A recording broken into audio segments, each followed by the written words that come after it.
अस्सलाम वालेकुम स्टूडेंट्स। बेटे, होम्योस्टेसिस का चैप्टर मैंने आपको स्टार्ट करवाया था। 2 लेक्चर्स हमने अभी इसके कंप्लीट किए और इन दोनों लेक्चर्स में मैंने अभी आपको हमने सिर्फ़ और सिर्फ़ जो है ये तमाम के तमाम प्रोसेसेस इन प्लांट्स में हमने जो पढ़े हैं कि प्लांट्स में जो है वो सारे प्रोसेसेस जो है वो किस तरह हो रहे हैं। प्लांट जो है एक्सेस कार्बन डाइऑक्साइड है, ऑक्सीजन है या वाटर है या अदर वेस्ट प्रोडक्ट्स हैं वो किस तरह बॉडी से जो है वो रिलीज कर रहे हैं। फिर प्लांट जो है उनके अंदर ऑस्मोटिक एडजस्टमेंट के लिए जो है वो क्या-क्या उनके अंदर एडजस्टमेंट्स आई हैं और इस बेसिस पे हमने प्लांट्स को कितनी क्लासेस में डिवाइड किया था और प्लांट्स के अंदर कौन-कौन सी ऐसी एडेप्टेशंस थी जो उनके टेम्परेचर को जो है उनके पूरे प्रोसेसेस को रेगुलेट कर रही थी। ठीक है? तो हमने प्लांट्स की क्लासिफिकेशन भी पढ़ ली, हाइड्रोफाइट्स, ज़ीरोफाइट्स, हैलोफाइट्स ये सारे मैंने आपको डिटेल से पढ़ा दिए थे। बेटे, आज जो हम टॉपिक शुरू करेंगे वो टॉपिक है हमारा homeostasis in stasis in humans. हम स्टार्ट करेंगे। ठीक है? Let's start with the reading. Like other complex animals, humans have highly developed system for homeostasis. ठीक है? The following are the main organ which work for homeostasis. Number one, lungs remove excess carbon dioxide and keep it in balance. Number two, skin perform role in the maintenance of body temperature and also remove excess water and salt. Number three, the kidney filter excess water, salt, urea, uric acid from the blood and forms urine. हमारे पास जो मैंने भी आपको कुछ line जो हैं जो reading की हैं उसमें आपको बताया गया है कि ह्यूमंस जो हैं जो ह्यूमन बींग्स हैं बेटे आपको पता है कि वेल डेवलप ऑर्गेनिजम्स हैं, हर तरह के सिस्टम जो हैं वो प्रेजेंट है। तो इनके अंदर जो है होम्योस्टेसिस को परफॉर्म करने के लिए वेल डेवलप्ड सिस्टम जो है बेटे वो प्रेजेंट है। और कौन कौन से ऐसे मेन ऑर्गन्स हैं जो ये फंक्शंस परफॉर्म कर रहे हैं। तो बेटे 3 मेन ऑर्गन्स हैं। पहला ऑर्गन है लंग्स। लंग्स का फंक्शन क्या है? लंग्स जो है हमारी बॉडी से एक्सेस कार्बन डाइऑक्साइड, क्योंकि कार्बन डाइऑक्साइड की तो हमें रिक्वायरमेंट है ही नहीं, हमें ज़रूरत ही नहीं है। तो जो कार्बन डाइऑक्साइड जब नोस्ट्रिल से हमारे हमने फर्स्ट चैप्टर में डिटेल से पढ़ा, नोस्ट्रिल से अंदर तो चला जाता है। ठीक है? कार्बन डाइऑक्साइड हमारी बॉडी में ज़्यादा हो जाता है, कार्बन डाइऑक्साइड की तो हमें रिक्वायरमेंट है ही नहीं। तो लंग्स के ज़रिए वो कार्बन डाइऑक्साइड जो है वो हमारी बॉडी से रिलीज़ हो जाता है और हमारी बॉडी जो है वो बैलेंस रहती है।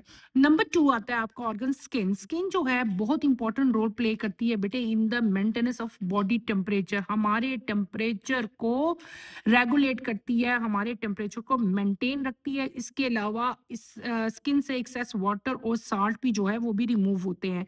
नंबर 3 आपका आता है किडनी। किडनी सबसे बड़ा ऑर्गन है हमारी बॉडी का। वो ऑर्गन उस लिहाज से बड़ा, किस लिहाज से बड़ा मैं बता रही हूँ आपको, टू डू होम्योस्टेसिस, यानी कि हमारी बॉडी से excess water, salt, urea, uric acid, इस तरह की तमाम और भी डिफरेंट चीज़ें हैं जिन जो एक्सेसिव अमाउंट में हमारी बॉडी के अंदर प्रेजेंट है उनको बॉडी से रिलीज करने में जो है वो किडनी सबसे ज़्यादा हेल्प आउट करती है। In the form of urine जो है ये तमाम चीज़ें हमारी बॉडी से रिलीज हो जाती हैं। ये तो थे मेन मेन हमारे जो है ऑर्गन्स। अब हम इन तमाम ऑर्गन्स के बारे में बेटे डिटेल से स्टडी करेंगे। सबसे पहला ऑर्गन हमारा आता है स्किन। कौन सा ऑर्गन आता है? स्किन। तो ये हम स्किन आज शुरू करेंगे। We know that our skin consist of two layer. Epidermis is the outer protective layer without blood vessels, while dermis is the inner layer containing blood vessels, sensory nerve endings, sweat and oil glands, hairs and fat cells. Skin perform important role in the regulation of body temperature. The thin layer of fat cell in the dermis insulates the body. Contraction of small muscles attached to the hair form goosebump. It creates an insulating blanket of warm air. Similarly, skin helps in providing cooling effect. यहाँ पे हूँ मैं first line पे। Cooling effect, when sweat is produced by sweat gland and Essex body heat escape from through environment metabolic ways such as excessive water, salt, urea and uric acid are also removed in sweat. हमने सबसे पहला जो organ आज पढ़े हैं वो कौन सा है बेटे? वो स्किन है। अब स्किन क्या परफॉर्म करती है? हमारी स्किन के ऊपर इट कंसिस्ट ऑफ 2 लेयर। सबसे जो आउटर मोस्ट लेयर हमारी स्किन की होती है बेटे, वो कौन-सी होती है? That is epidermis. बेटे एपिडर्मिस जो है वो स्किन की प्रोटेक्टिव लेयर है। ये स्किन के जो इंटरनल ऑर्गन्स हैं हमारी बॉडी के, उनको जो है ये प्रोटेक्ट कर रही है। इसके अंदर ब्लड वेसल्स प्रेज़ेंट नहीं होती, ठीक है?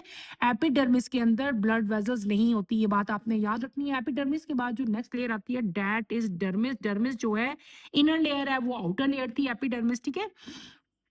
डर्मिस के अंदर जो है बेटे ब्लड वेसल्स होते हैं, नर्व्स होती हैं, स्वेट और ऑयल ग्लैंड, दो तरह की ग्लैंड्स हैं। एक स्वेट ग्लैंड है जो स्वेट प्रोड्यूस करें, ऑयल ग्लैंड जो है वो ऑयल प्रोड्यूस करें। इसके अलावा डर्मिस के ऊपर हमारे हेयर्स हैं और फैट सेल्स जो हैं प्रेजेंट हैं। स्किन जो है बेटे वो बहुत इंपॉर्टेंट रोल प्ले करती है। स्किन क्या करती है? स्किन हमारी बॉडी का जो टेम्परेचर है उसको रेगुलेट करती है। डर्मिस, हम अब एपिडर्मिस का तो मैंने बता दिया, उसके ऊपर तो कोई चीज प्रेजेंट ही नहीं थी, वो तो सिर्फ और सिर्फ एक प्रोटेक्शन थी ना, आपकी स्किन को दे रही, आपकी बॉडी के इंटरनल ऑर्गन्स को प्रोटेक्ट कर रही थी। हम जो चीजें पढ़ रहे हैं अब ये डर्मिस के बारे में। डर्मिस के ऊपर मैंने आपको बताया था कि डर्मिस के ऊपर बेटे फैट सेल्स की लेयर प्रेजेंट होती है। तो ये फैट सेल क्या करते हैं बेटे? ये फैट सेल बॉडी के टेम्परेचर को रेगुलेट करते हैं, ठीक है? जब ये जो डर्मिस के हमारी स्किन के ऊपर मसल्स है ना, इनके ऊपर बेटे आपने अगर गौर करो तो हमारी जो बॉडी की स्किन है इसके ऊपर छोटे छोटे से हेयर्स प्रेजेंट होते हैं, ठीक है? और जब आपकी आप छोटे छोटे इनकी जब कंट्रैक्शन होती है ना इन मसल्स की, जो हेयर्स के साथ अटैच होते हैं, तो उनके ऊपर गूज बम्प्स बन जाते हैं। क्या बन जाते हैं? गूज बम्प्स बन जाते हैं। आपको गूज बम्प्स मैं ऐसे समझाती हूँ, आपने कभी नोट किया होगा, कभी आपको सर्दी लगे सर्दियों के मौसम में, अगर आपको कभी ठंड लगे ना, तो आप अपने बाजुओं पे, अपने आर्म्स पे गौर करना, आपके बाल जो हैं, बाजुओं के जो हेयर्स हैं आपकी स्किन के ऊपर, वो खड़े हो जाते हैं। कभी आपने ये नोट किया है? तो बेटे आपको कभी ठंड लगे, सर्दी लगे, तो आपके ये स्किन के ऊपर जो छोटे-छोटे हेयर्स, टाइनी हेयर्स प्रेज़ेंट होते हैं, स्पेशली ऑन आर्म्स, ये खड़े हो जाते हैं, ठीक है?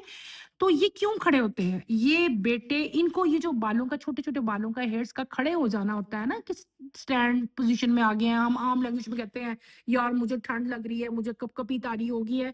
तो बेसिकली ये जो बालों का स्टैंड अप फॉर्म में खड़े हो जाना, स्ट्रेट हो जाना, इसको हम लोग गूज़ बम्प कहते हैं। ये गूज़ बम्प क्या है? ये क्यों, ये फिनोमेना क्या है? ये बाल क्यों खड़े हो जाते हैं? बेटे it creates an insulating blanket of warm air. इसकी वजह से आपकी स्किन के ऊपर एक ब्लैंकेट की लेयर आ जाती है, जिससे आपका टेम्परेचर जो इंटरनल बॉडी का है वो क्या हो जाता है? वो रेगुलेट हो जाता है। देखो गर्मियों में हमारी बॉडी ठंडी है, हमें रेगुलेट टेम्परेचर कर रही है। बाहर का टेम्परेचर बहुत ज्यादा है, लेकिन हमारा हमारा अंदर का देखो ठंडा है। आप अपनी बॉडी को हाथ लगाओ, आपको ठंडी फील होगी। जबकि सर्दियों में बाहर का टेम्परेचर ठंडा है, लेकिन हमारे बाजू को, आप अपनी बॉडी को अगर चेक करें तो वो गर्म होगी। ये स्किन का एक फिनोमेना है कि वो जो है, जो डर्मिस है, उसके अंदर ऐसे मैकेनिज्म है जो आपके टेम्परेचर को बेटे रेगुलेट कर रहे हैं, ठीक है? सिमिलरली जो स्किन है वो आपको जो मैंने अभी चीज बता दी है, वो कूलिंग इफेक्ट भी प्रोड्यूस करती है। आपने कभी नोट किया हो बेटे, जब आपको, आप कहीं अगर जब समर सीजन में आप लोग कभी धूप में या ज्यादा टेम्परेचर वाले एरिया में खड़े हो ना, तो आपको स्वेट प्रोड्यूस होना शुरू हो जाता है। स्वेट यानी कि जो पसीना आपको आता आता है ना, ऐसे होता है ना, जब जब बहुत गर्मी वाले एरिया में, गर्म एरिया में आप खड़े हो, वहां पे गर्मी हो, एसी नहीं है, फैन नहीं है, तो आपको स्वेट आएगा। अब ये जो स्वेट प्रोड्यूस हो रहा है, ये कैसे प्रोड्यूस हो रहा है बेटे? डर्मिस के ऊपर स्वेट ग्लैंड थे जो कि स्वेट प्रोड्यूस कर रहे हैं। अब इस स्वेट का मकसद क्या है? ये स्वेट क्यों प्रोड्यूस होता है बेटे? ये स्वेट आपकी बॉडी को कूलिंग इफेक्ट देता है। देखो वाटर है ना, तो वाटर से आपकी जो एपिडर्मिस है वो क्या हो जाएगी? वो कूल हो जाएगी, ठंडी हो जाएगी। तो इस तरह वो क्या हो जाएगा? आपकी बॉडी का टेम्परेचर जो है वो मेंटेन हो जाएगा, ठीक है? तो स्किन जो है वो एक आपकी बॉडी को कूलिंग इफेक्ट देती है। कैसे? वो स्वेट ग्लैंड के ज़रिए स्वेट प्रोड्यूस करती है, और आपका जो बॉडी की जो एक्सेसिव हीट है वो एवोपरेशन के ज़रिए जो है वो उसको रिमूव करती है। फिर आपका दूसरा आता है, और इसके अलावा एक तो स्वेट प्रोड्यूस हो गया, ठीक है, ये भी हमने बता दिया स्वेट ग्लैंड से। एक और चीज़ है कि आपकी बॉडी में बहुत सारे मेटाबॉलिक वेस्ट होते हैं, जैसे कि एक्सेसिव वाटर है, साल्ट है, यूरिया है, यूरिक एसिड है। तो इनकी भी बहुत ज़्यादा अमाउंट नहीं, ज़्यादा अमाउंट तो इनकी किडनी के थ्रू रिमूव होती है, लेकिन इनकी थोड़ी-थोड़ी कुछ परसेंटेज जो है, वो स्वेट के ज़रिए भी जो है, वो बॉडी से स्किन के ज़रिए जो है, वो रिमूव हो जाती है। तो ये बेटे हमने सारा क्या पढ़ लिया? ये हमने पढ़ लिया रोल ऑफ स्किन, ठीक है? यहाँ पे एक और चीज़ लिखी है, इनिशिएटिंग एंड प्लानिंग। ये मैं आपको बाद में बताती हूँ, ये तो क्वेश्चन ही है। नेक्स्ट आपका जो ऑर्गन है स्किन के बाद जो ऑर्गन आएगा that is lungs. In the previous chapter, we have learned how lungs maintain the concentration of carbon dioxide in the blood. Over cell produce carbon dioxide when they perform cellular respiration. From cell, carbon dioxide diffuse into tissue fluid and from there into blood. Blood carries carbon dioxide to lungs from where it is removed in the air.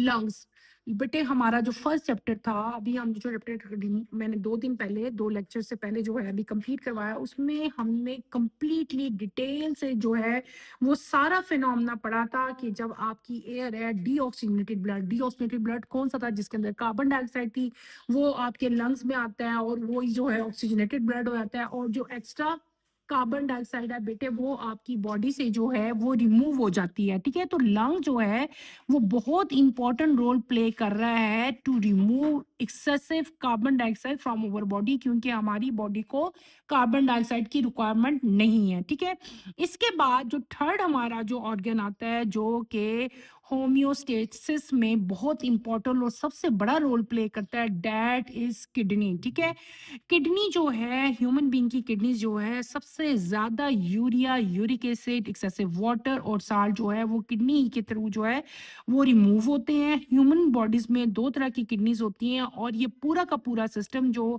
जिससे excessive water और सारा कुछ जो waste है वो सारा remove हो रहा है, उस सिस्टम को हम लोग कहते हैं बेटे यूरिनरी सिस्टम ऑफ ह्यूमंस। ये सिस्टम डिटेल से मैं आपको नेक्स्ट लेक्चर में बेटे आपको पढ़ाऊंगी। ठीक है, आपने बस आज के लिए इतना ही करना है कि मैंने आपको क्या बता दिया, मैंने आपको बताया कि ह्यूमंस में होम्योस्टेसिस जो है वो कैसे हो रही है, उसमें कौन कौन से ऑर्गन्स इन्वॉल्व हैं। वो 3 ही ऑर्गन्स हैं, लंग्स है, स्किन है और किडनी है। तो स्किन के बारे में हमने पढ़ लिया, स्किन में ऐसी कौन कौन सी अडेप्टेशंस हैं वो आपने कर लेनी है। ठीक है, स्किन में स्वेट ग्लैंड्स हैं, स्किन में जो है आपके हेयर्स प्रेजेंट है, इसके अलावा स्किन में जो है आपके मतलब ऑयल ग्लैंड्स हैं, हेयर्स हैं, ये सारे के सारे जो हैं आपकी टेम्परेचर रेगुलेट करने में बहुत इंपॉर्टेंट रोल प्ले करते हैं। फिर हमने लंग्स पढ़ लिया, लंग्स जो है एक्सेसिव कार्बन डाइऑक्साइड को बॉडी से जो है वो रिलीज कर रहे हैं, और इन द लास्ट जो है मैंने आपको किडनी का बता दिया, और किडनी के बारे में डिटेल जो पूरा सिस्टम है, जो स्ट्रक्चर है, वो इंशाल्लाह हम अपने नेक्स्ट लेक्चर में जो है वो स्टडी करेंगे। बेटे नेक्स्ट नोटिफिकेशन के लिए आप लोग चैनल को सब्सक्राइब करें, लाइक करें और शेयर करें। अल्लाह हाफिज बेटे।